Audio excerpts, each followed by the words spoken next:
Hey, what's up? It's Laser Brains. We're here to talk about a ski-fee movie. I am your co-host, Mike Allen. As always, I'm joined by Joshua Merville. And yeah, we're going to be talking about a movie from the director of Babe, Happy Feet, Big Pig in the City. Mm-hmm. Yeah. And which is Should be a Eastwick. good one. Anyway, okay, Champion. What do you think? Hello, Yeah, hello. woo, thanks for having us here. Love Babe 2 Pig in the City, one of my favorite films. Dark for Yes, a movie violent. about a pig in the city. We want to thank you for screening Mad Max and Road Warrior here at Meteor. When did we do that? Year and a half ago. Okay. Anyway, so we're here to talk about Yeah. Road Warrior. To make a long story short, yeah, it's been a while since we screened these, but we did rewatch them recently. Did we? I did. Oh, I did. Yes, I did. So I did like a week or two ago because we had originally planned to do this Like a a couple month weeks ago, ago. yeah. So I had watched it then. Okay. And then never. So I haven't. It's been a couple weeks still That's fine. now. That's fine. Well, I mean, as long as 2/3 of us watched the movie. And Yeah, I watched it a it's couple also days been- ago. It's also I watched it like 2 weeks ago. Okay. And he's got Yeah. a much better memory than Yeah. I do, and probably Because you, because we're both old. What I did was I had these two flip DVDs, and I only saw the first half of Mad Max and the second half of Road Warrior. So, the TJ cut. Yeah, Right, exactly. Yeah, revisiting this though, it's very fun. It's a really good movie. And honestly, like of the three, this is like the most Mad Max. Oh yeah, this is Like- the classic. Yeah, absolutely. Like it's almost like the first and the second movie are not in the same film like trilogy. Universe, You know, yeah, yeah. It's, Yeah. It's crazy how much this movie defined like even post-apocalyptic movies. Yeah. And we get like so little of like the backstory, but the world building is so fun. Like all we know is that there's a gasoline shortage and this is what happened to all of Australia. Like it's so Yeah. I love that. And We we get get 45 seconds of voiceover at the start of the film saying like, yeah, the world's gone to shit, and Yeah. here we are. You know, And, yeah. so I was gonna say I wish we had Jordan Krug here because he's the world's leading expert on Mad Max. Okay. But as far as I know, really quick, the first one, I think they finished the movie and then decided, oh yeah, by the way, it's in the future. I think they finished it, or we're halfway. Like I'm talking about Mad Max, Right. They start at least they started it not knowing it was in the future. Yeah, I think we talked about this maybe Yeah. in the first one. It's been quite some been a time while, since yeah. we talked about the it first had one. something to do with the fact that they thought that the current uniforms Yes. were boring, so so the they cops wanted to, were in like leather Yeah. jackets, right? Yeah. But in this movie, they go, okay, we're actually going to give a little bit of explanation, Yeah. and they show like stock footage of like wars, and Yeah. they allude to powers, you know, going to war and blah blah blah. But it's all we need, right? That's all we need, because none of the movie's about that. No. The movie is about people who live in that world. Yeah. right? And as long as you set that world up, you're good. Yeah. And basically, it gives us a sci-fi western set in Australia, basically, and it follows the conventions of a western for the most part. We have, you know, a hero in the desert that meets a stranger, and you know, then they go to like a new town, but it's not a town; it's like a Compound. a compound, and the hero is not really a hero. He makes it clear, no, I don't want to help you. I just want gasoline. Or in the Western, it would be money or it'd be gold, right? But but in the end, he kind of redeems himself and he becomes a hero.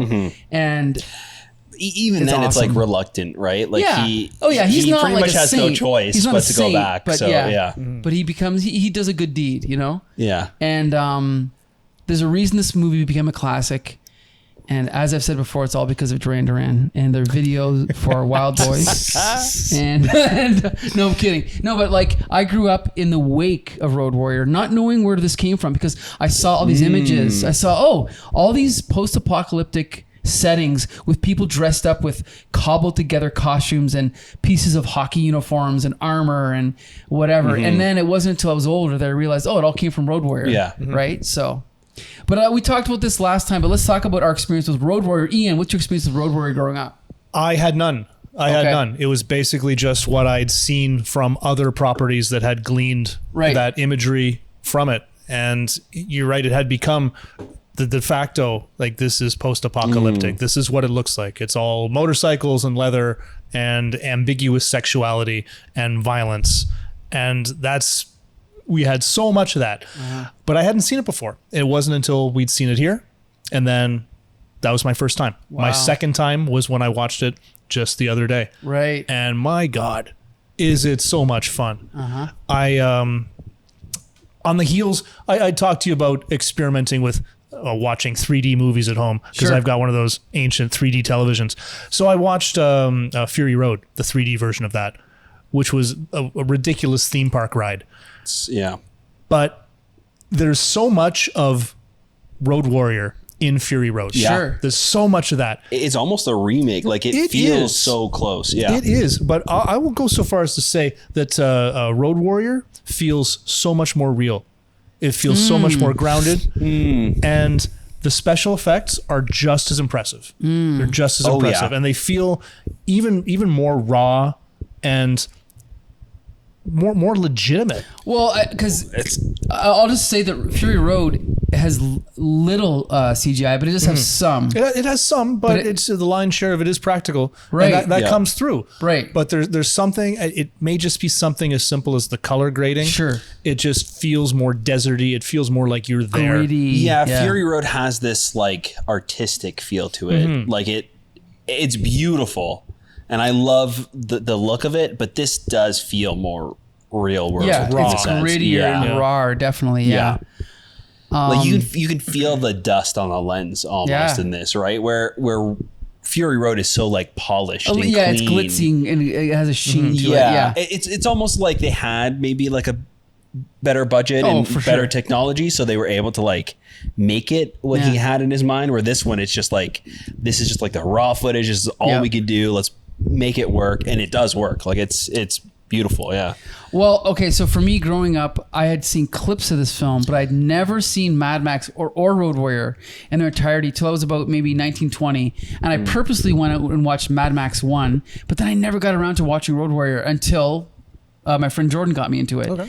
And it took me a few viewings to really appreciate it, but then I like it more every time I see it, basically. Out of curiosity, to the fact that the first Mad Max, it is such a departure from what we know of Mad Max, even just by gleaning it from popular culture, did that dissuade you from watching the second one because it was just such a Could have been. Like, you're right. I know plain-ish what you mean. action Like movie? if I would have saw Road Warrior first, maybe it would have made me want to go back and watch 1 and 3. But because I saw Mad Max first, yeah, it was a little bit of a and like nothing against that no. that movie, it's just but not what I it's expected. kind of plain. Yeah, And that's a good point. That could have been why. Yeah, but I did eventually see it, and then I grew to love it. Basically. So what's your experience with Road Warrior? I think the first time I fully saw it was here as well. Interesting. Yeah. Okay. It's very famous, so I've definitely seen like clips and pieces from it. Right. But no, that was my first time viewing it. I think even the first one I hadn't seen Interesting. until we watched it here. Yeah. Well, so okay, we have Mel Gibson. We start off with him, and to be fair, I love the first movie, but we don't need it. Like for the sake of this movie, we don't need it. And most Americans only saw this film. You know, if they saw any of them, they saw this one, and it's done in a way that you don't need to know any of his backstory. He's just some dude that hangs out in the desert. He's got his cool car. He's got his dog. That's so freaking cool, right? yeah. And that car is also so cool. It's just the whole thing is. But there's a weird thing about it though, is that everything's cool, but I feel like newer movies, it's almost like they hit you over the head with how cool everything is. But in a movie like this, you have to figure out it's cool. It's almost like in a newer movie, when they reveal the car, they would have hit you over the head with a music cue. Right? Or the costume or the reveal. But in this movie, everything kind of slides Yeah, up like on you. like a long shot, like Yeah. slowly panning in. Yep. Yeah. In this one, it's like the Falcon, right? Like it's kind of this hunk of junk, but it works for him, and it's cool in its own way. Yep. We slowly, like through the movie, like see different things in it. Like we see the kill switch that's hooked up to the gasoline, the gas cap or whatever. It's and like seeing him so attached to the car, and like the fact that it's his essentially like his entire life, like his way of living, makes it almost like a character, like a theme in the movie. Sure. So it makes sense that it was built up to be kind of this cool thing. Yeah, it works. Well, I also talked about this with the first one, but I think this is an example of a movie that, in my opinion, had to come out of the mind of a film director. I mean, obviously, someone could have written a novel like this, but I think so much of it is based on the visuals of like cobbling together this fortress or this compound the way they did, the outfits the way they did, just everything. What do you think, Ian? Yeah, going back to the car for 1 second too. Yeah. I really appreciated how understated the whole thing was. Like they just put it in front of us and they didn't draw attention to anything. Right. And even the cool things that the car does, right? Like he's got this switch on the gear shift lever that turns the supercharger on and off when he needs an extra boost. Can't have it on all the time because he can't waste the gas on that. But these things aren't mentioned. They're not spoken. You watch him do it and that's it. He presses a thing and the car goes and it's not spoken of.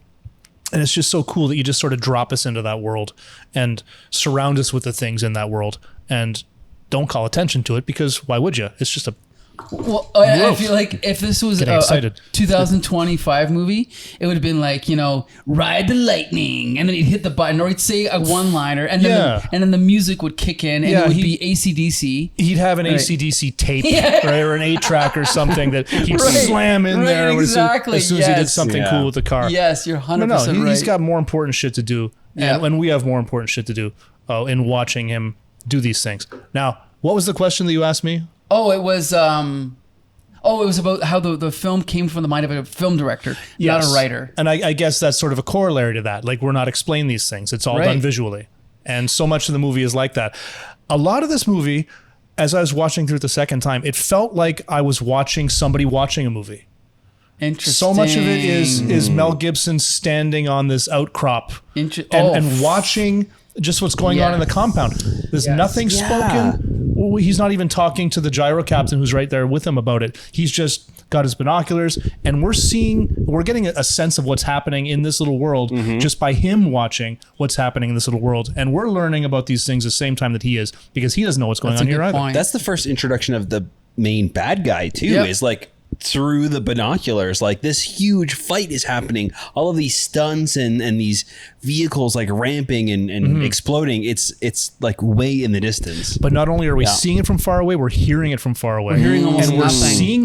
seeing them Right. talk and we're seeing them yell, but we can't hear it. Right. Because it's too Yeah, far that's away. a great and point. you can't hear it over the din Yeah. of the roaring engines. It reminds me a little bit of Hitchcock's Rear Window, but it feels more like a European film. Like you mentioned, being kind of disconnected from everything and watching it like you're watching someone watching a film. That's a great point because, again, I think a less disciplined director would have thrown us into the action and then cut back and forth between Mad Max and the bad guys. But here, it takes discipline to go, no, we're going to keep the camera planted right here with him and the dog and the other guy and just keep it here for and a long time. And I think that makes it more mysterious and more foreboding as well, because Yeah. you're not getting all the information you need. It's like you're getting a vague idea. Right. And you know what else? I think that also helps with the story because we don't need to over-explain everything. And so, like when the bad guys come to the headquarters and they're like riding on those big cars and they've got people tied to the front and the guy's bare ass is hanging out. We don't need to know why. We don't need to know the explanation, right? And there's a ton of that too. Right, Like yeah. the guy just has this slave guy Yeah. who never says anything. I know. And they don't interact I know. aside from, I don't know, like you hear stand up on this thing. Right. And then he dies and he's And he's really like, upset. I Yeah. know. And that's all we need, right? Yeah, you you're know right. there's a huge history there, and you know there's a huge backstory. What is it? I don't know.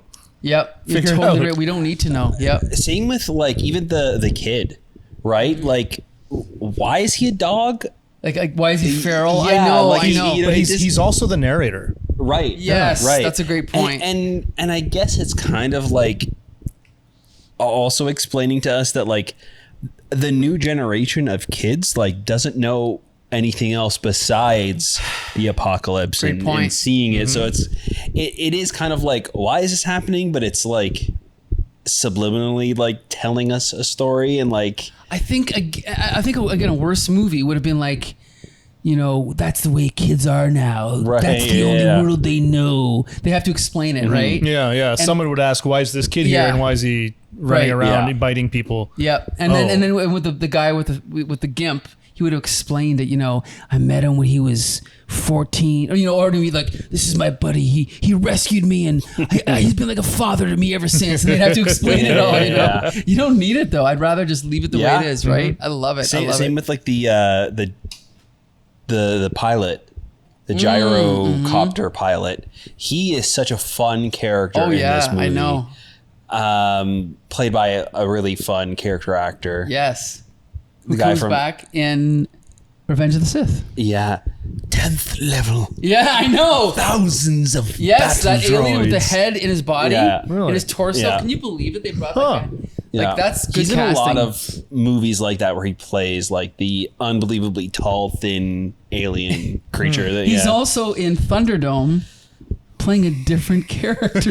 really? Yes.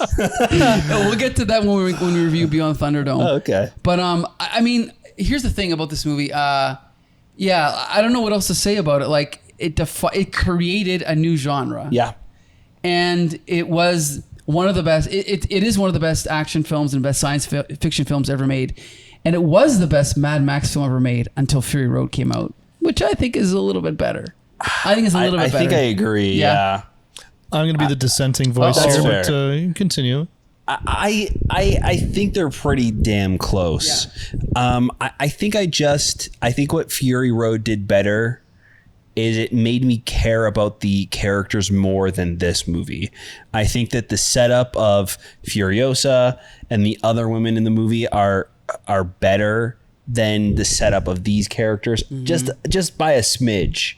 Like I care about those characters when they're dying more than I do with these, and a lot of these characters in this movie get just killed off at the end of the movie like so quickly,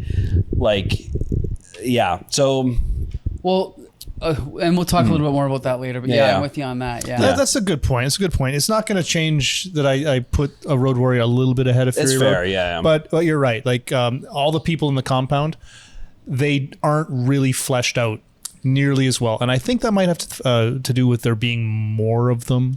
Right? Maybe, like yeah. there's a larger cast of people that we're sort of following around here. So we can't get as attached to as opposed to Furiosa and the few women that are with her. Yeah. And there's not too much beyond that for us to get attached to. Well, for me, I think obviously this one is more original because it came out first, right? And it created the world. But I think everything that's better about Fury Road is because George Miller has just become a better director over time.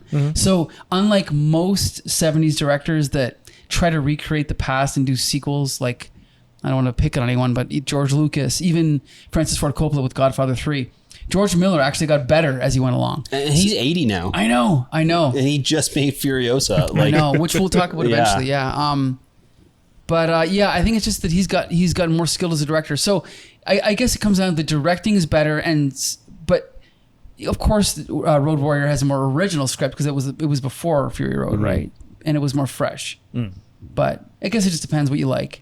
Yeah. I like them both an awful lot. Yeah, I me like them too. both an awful lot. Like even you mentioned like all the people getting killed at the end. There is something so visceral about being on that trucker. What is it called? Trucker, Yeah, like the truck, tanker, the yeah. tanker, The rig. the rig, and like just the vehicles are just they're right there, and people are getting stabbed and Oh, yeah, shot yeah. and falling over, and And like in the camera, you can see in the shot in the foreground, like the windshield and stuff. Like Right. you feel like you're in Yeah. the cars Yes. as they're driving around. Like it's you can't fake that, eh? yeah. Ooh, it's crazy. And then seeing like the POV of like the woman on the back on like the harpoon or whatever it was, like the gun on the back, and then when she gets killed off, I it's know, like it's we're shocking. so close into it, and then they just like move on. Like there's so much going Yep. on. She dies, and then we cut over, and something else is happening. Yep, like you're it's totally everything right. is so quick, and And then the old man gets killed too, right? Yeah. And then his vehicle just yeah, disappears. And it's just like they write this brutality in just to sort of hammer it home. But there's such little quick scenes, right? Like there's one scene in particular where there's a woman who is on the top manning some sort of weapon and she gets shot.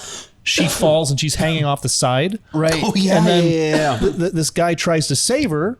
And they both just get dragged down Right. and just thrown under a tire. Like, It's oh, okay, I guess they're ruthless. both dead. Yeah. Why did he try to save her? Well, because that's what he would have done. Right. And it's just so much of that. Yeah. It's a violent, ruthless movie. It's very nihilistic with like a little bit of hope at the end, right? And they never like pulled their punches.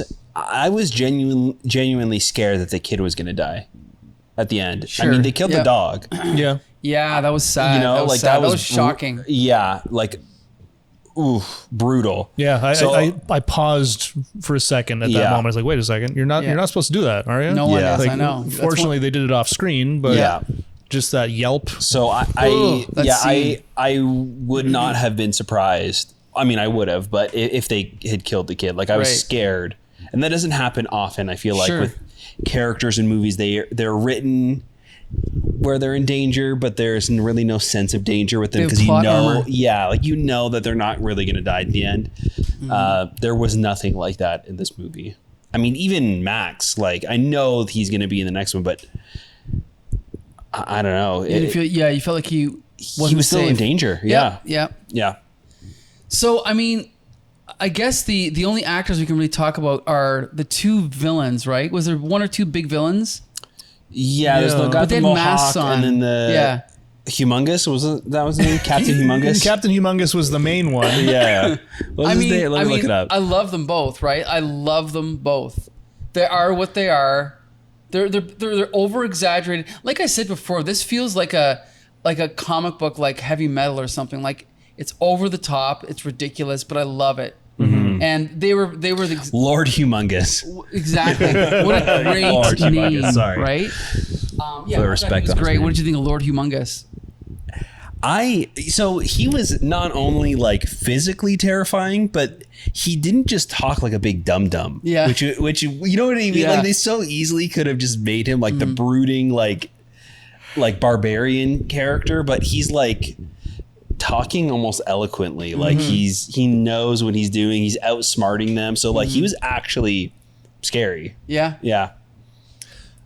So bizarre. So bizarre. Yeah. Because you're right. He was intelligent. Yeah. And he sort of stuck out a little bit in that sense because there's just so much raw animalism going on around him. But he's also wearing assless chaps, Right. right? Like Yeah, he's decked out in this BDSM strapping, and you're trying to reconcile all this. Like, okay, this is the leader, yet he's not wearing pants, but he's also very intelligent. Yes. And he's terrifying. Yes. And it's just they're throwing so much at you. I know. yeah.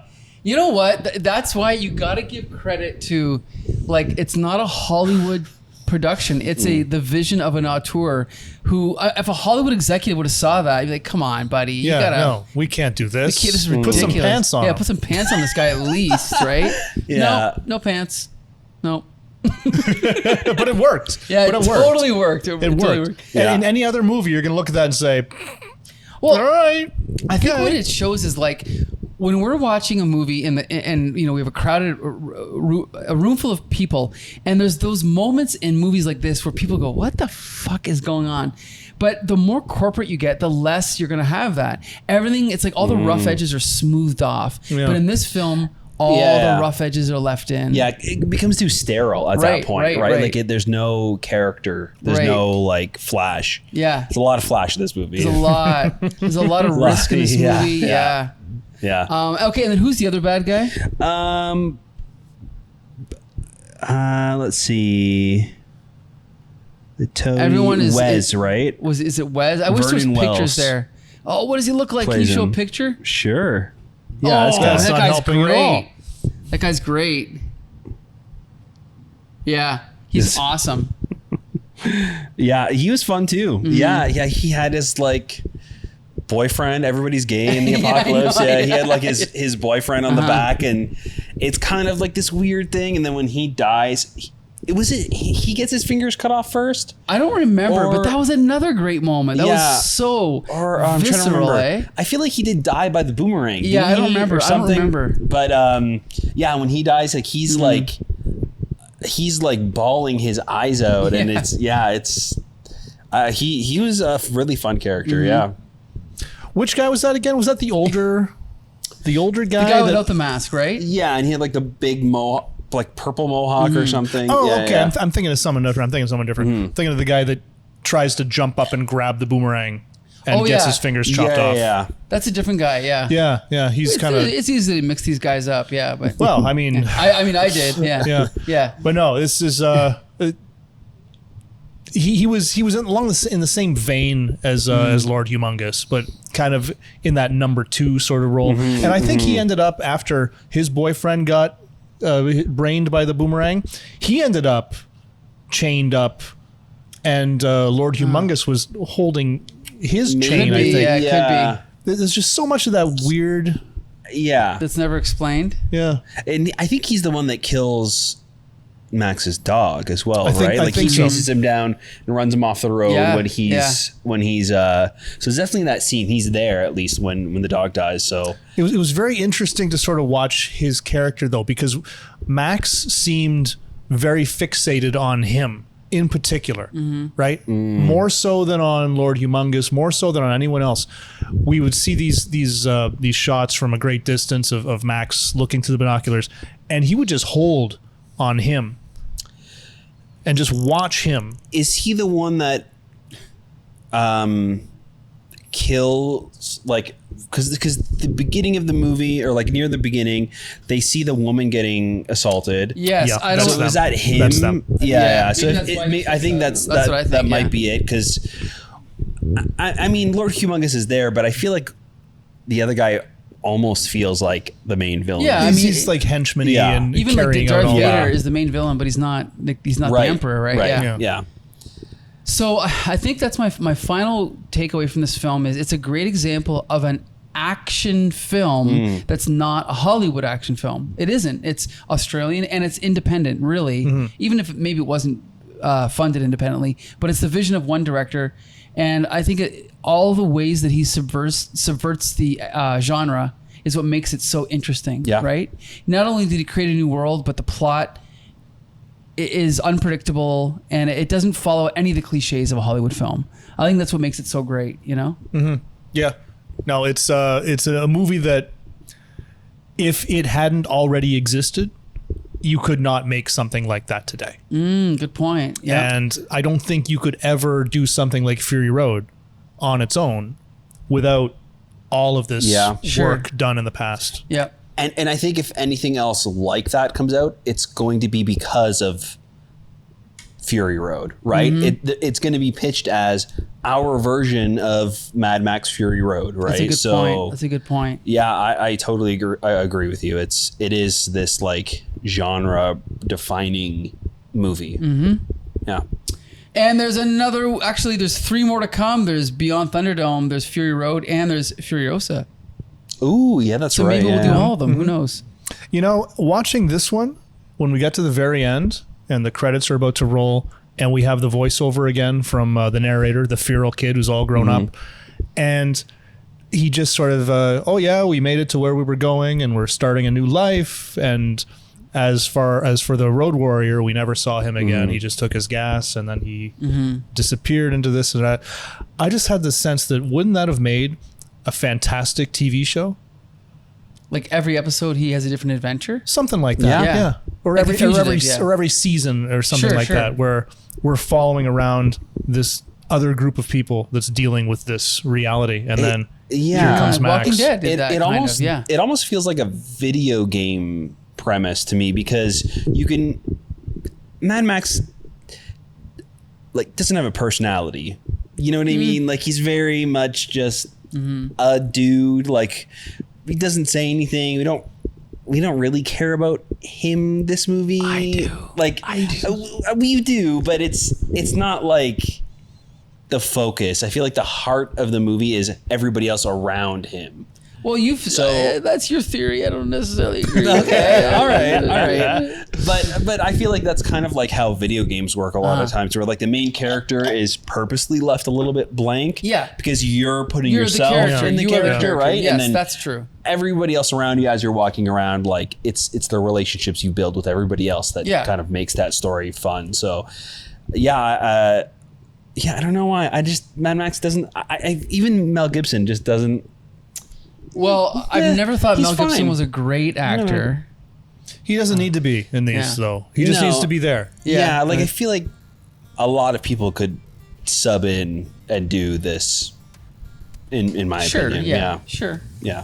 And it ends up with Fury Road, where Max is just a blood bag and he's strapped Right. to a machine, and Right. the Yeah. movie has really nothing to do with him other than the fact that he's there. Right, and, yeah. and it seems that that's sort of the progression of how this Right. franchise Where we're has gone, right? Doesn't he have only like 20 In lines in, this the movie or oh something? yeah, you're right about that. Yeah, Like, yeah, he just. which is fine though. I mean, even like Clint Eastwood only Yeah. has like 20 lines in the spaghetti westerns. Yeah, Yeah. It's like an old trick. You know what I mean? Like Yeah, I just, don't want him to talk more. Yeah. Yeah. Yeah. No, yeah. But anyway, I don't know what else to say. I mean, this is one of the defining science fiction films of the 20th century. It is. It was a trendsetter. Yeah, I mean, George Miller is an auteur, and we know that because we saw Happy Feet 2. Yeah. But yeah, props to George Miller for, continuing the series and, upping the ante every time. And that's it. I don't know. Hopefully we'll talk more about the other ones, right? I hope so. Yeah. Yeah. It'd be fun to revisit it in another year. Yeah. Maybe. Yep. There you go. And by the way, we still haven't watched Thunderdome. No, No, we we have haven't. not. So that we'll have to Yeah. slot that one in soon. Yeah. Champion. There Yes. you go. Thanks for always doing movie night at Meteor. My Yeah. pleasure. What did we watch today? We watched Superman. Superman. The first one, Super 1978. Dash Man. Yeah, Superman, the Superman. Yeah, so be sure to join us every Wednesday at Meteor for movie night. We can't tell you what we're going to watch because by the time you see this, it'll already be out, but definitely come every week. It's always a good time. We were watching all of the Star Wars. Yeah, all the Star Wars. Yep.